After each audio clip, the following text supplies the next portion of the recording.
ఈ ప్రభుత్వం వచ్చిన కాంచి వ్యవసాయ రంగానికి వాళ్ళు గతంలో ఇచ్చినవి కూడా రైతు బంధువులు సంవత్సరానికి ఒకసారి, 2 సార్లు ఇవ్వాల్సింది సంవత్సరానికి ఒకసారి ఇచ్చుకుంటూ పోతున్నారు. ఈ 3 సంవత్సరాలలో ఫస్ట్ 2024 అసలే ఇవ్వలేదు, 25లో ఒకసారి ఇచ్చిండ్రు, మొన్న 2 ఎకరాలకు ఇచ్చి ఇప్పుడు ఒకసారి మళ్ళీ ఇచ్చిండు ఈ 3 ఏళ్లలో. తర్వాత కొత్తగా వ్యవసాయ ప్రణాళిక చేస్తామని ఏం చేయలేదు. రేవంత్ రెడ్డి గారి మాటలు కనుక ఎన్నికల ముందు కనుక మనం తీసుకుంటే ఎన్ని మాటలు మాట్లాడిండో ఎన్ని చేసిండో అలా ఒకటి కూడా చేయలేదు. అయితే ఇప్పుడు మన కరువు పరిస్థితులలో కాళేశ్వరం అనేది ఇప్పుడు హాట్ టాపిక్గా నడుస్తున్నది. కానీ కాళేశ్వరం విషయం వచ్చినప్పుడు మేము దాంట్లో ఓడలే కాళేశ్వరం ప్రాజెక్టు వయబిలిటీ కాదా, టెక్నికల్ ప్రాబ్లమ్స్ ఉన్నాయా లేవో, అవినీతి జరిగిందా లేదా అనే విషయాలు అనేక సార్లు మాట్లాడుకున్నాం, అనేక సార్లు పత్రికల్లో వచ్చిన అదొక సబ్జెక్ట్, అది పక్కకు ఉంది. కానీ నువ్వు వచ్చినాక ఏం చెప్పినావు? నేను వచ్చినాక కాళేశ్వరం పూర్తి ఎంక్వైరీ చేస్తా అన్నాడు, తర్వాత భూముల మీద ఎంక్వైరీ చేస్తా అన్నాడు, ఇంకా రకరకాల భూముల మీద, ఇంకా రకరకాల అప్పుల మీద, అన్నిటి మీద ఎంక్వైరీ చేసి అవినీతి పనులు చేసినోళ్ళను ఏది చెర్లపల్లి జిల్లా డబుల్ బెడ్రూమ్ కట్టి పంపిస్తా అని చెప్పిండు. అట్లా రకరకాల మాటలు చెప్పిండు. ఆయన ఒక్కటి కూడా దాని మీద నిలబడలేదు. ఎందుకు నిలబడలేదు?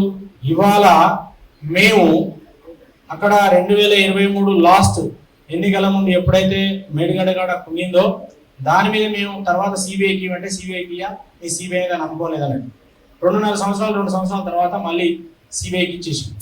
ఆ తర్వాత ఇవాళ మనం నీళ్ళు ఎత్తిపోసే విషయం మాట్లాడినప్పుడు మళ్ళీ ఎన్డీఎస్ఏ మాట్లాడుతున్నాం. మరి ఎన్డీఎస్ఏనే మొత్తం చేసినాక కేంద్ర ప్రభుత్వ సంస్థలు, మరి ఇక్కడ సిబిఐ చేసిన తర్వాత నీ యొక్క పోలీసు యంత్రాంగం ఎందుకు, నీ యొక్క ఇరిగేషన్ శాఖ ఎందుకు, నీ ఇరిగేషన్ మంత్రి ఎందుకు, ఇరిగేషన్ ఇంజనీర్లు ఎందుకు, మూసుకొని పెట్టుకో మొత్తం.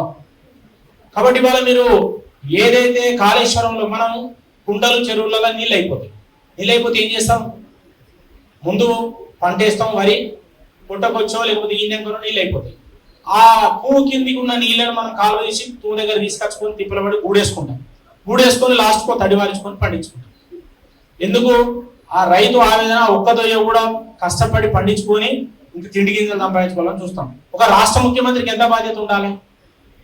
మరి వానలు లేనప్పుడు ప్రాజెక్ట్ తప్ప పక్క పెడదాం, నీకు ఇవ్వాలి. నేను చెప్తున్నా, నేను చెప్తున్నా, నాకు తెలియదు.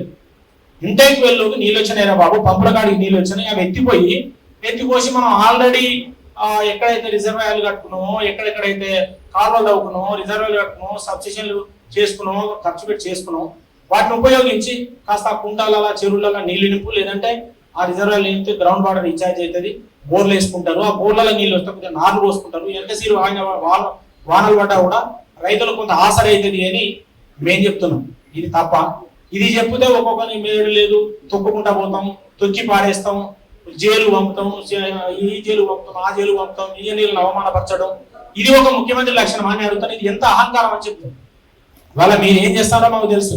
కానీ మీరు అహంకారంతో ప్రతిపక్షాలు మాట్లాడితే తిడతారు, ఇంజనీర్లు మాట్లాడితే తిడతారు. ఇవాళ నేను చెప్తున్నా, మిత్రులు చెప్తున్నారు, మీ శాసనసభ్యులే వీడు మా తాడు తెంపుతాడు, మమ్మల్ని మళ్ళా గెలవనీయుడు, మా ఉత్తర తెలంగాణ మా తాడు దిగినట్టే మేము మళ్ళా గెలవు అని చెప్పి మంత్రులు ఎమ్మెల్యేలు ఇవాళ మాట్లాడుకుంటున్నారు. కాంగ్రెస్ ఎమ్మెల్యేలే మాట్లాడుకుంటున్నారు. ఇంజనీర్లు సైట్ ఇంజనీర్లు భయపడుతున్నారు. రేవంత్ రెడ్డి ఏదంటే ఆయనకు వ్యతిరేకంగా చెప్తే ఏమన్నాడు, వాళ్ళు భయపడుతున్నారు. కాబట్టి నువ్వు పరిపాలించే పాలనలో ఇంజనీర్లను విశ్వాసంలో తీసుకొని, ఇరిగేషన్ శాఖను విశ్వాసంలో తీసుకొని, మరి ప్రతిపక్షాల మాటలను విశ్వాసం తీసుకొని ప్రజాస్వామ్యంలో ఏది మంచి చేస్తావా, లేకపోతే దాన్ని మభ్యపెట్టి అసలు గేట్లు మూయకుంటే నీళ్ళు ఎత్తిపోయాం. అరే గేట్లు మూసుడు కాదు, గేట్లతో సంబంధం లేదు, బ్యారేజ్ తో సంబంధం లేదు, దేనితో సంబంధం లేకుండా ఇంటికి వెళ్ళి నీళ్ళు వచ్చినాయి, ఆ నీళ్లు పంపుల కాడికి వచ్చినాయి, ఎత్తిపోయారని ఆయన అందరు చెప్తున్నారు, గోదావరి పోతున్నారు. వాళ్ళు ఏం చెప్తున్నారు? ఇప్పుడు వాళ్ళు ప్రతిసారి ఒకటి మాట్లాడుతున్నారు అందరు కూడా, అక్కడ కిందనట భద్రాచలం కొట్టుకోపోతాడా, 400 ఊళ్ళు కొట్టుకోపోతాడ. నీకేమైనా బుద్ధి జ్ఞానం ఉంటే నేను చెప్తున్నా, అరే ఆడ ఆపేదే 10-11 టీఎంసీల నీళ్ళు అని ఆపలేము. ఇప్పుడు 250 టీఎంసీలో పోయిన రోజు గోదావరి కూడా కొట్టుకోపోలేదు. ఒకవేళ నిజంగా ఆపినా కూడా 7 టీఎంసీలు ఒక్కసారి పోతే గోదావరి మీదకి వెళ్ళి ఎక్కి అవన్నీ కొట్టుకోపోతాయా? ఏమైనా ఉందా? మాట్లాడే విధానం ఉందా నీ దగ్గర? అసలు నీకు అసలు కనీసం నీళ్ళ మీద కానీ గోదావరి మీద కానీ అవగాహన ఉందా? ఇప్పటివరకు ఏదైనా ఒక ప్రాజెక్ట్ కట్టినవా నువ్వు? ప్రాణాయుధం నుంచి నీళ్ళు తెస్తా అంటే ఈ పనికి రాదు, రిజర్వాయర్లు కూలిపోయినా నేనే ఆన్సర్ చెప్తా అంటే అది ఇప్పటికే ఇంకా ఏం మొదలు పెట్టకపోతుంది. గోదావరిని ఇప్పటివరకు నువ్వు ఏం చేసినావని. కాబట్టి ఇవాళ కట్టుకున్న రిజర్వాయర్లు మనం నింపుకుంటే కాస్త చెరువులు గుండాలు నింపుకుంటే నీళ్ళు వస్తాయని రైతులు ఇవాళ మేము టీవీలలో మాట్లాడుతుంటే రైతుల యొక్క ఇంటర్వ్యూలు వాళ్ళు తీసుకుంటే 100% రైతులు ఇవాళ నీళ్ళు ఎత్తిపోయాలంటున్నారు. అయితే ఇవాళ నేను మొన్న మా వరంగల్ ఎలక్ట్రికల్ ఇంజనీర్ని అడిగిన నాథన్ పవర్ డిస్ట్రిబ్యూషన్ కంపెనీ పెద్దలు వారికి కూడా తెలుసుంటుంది.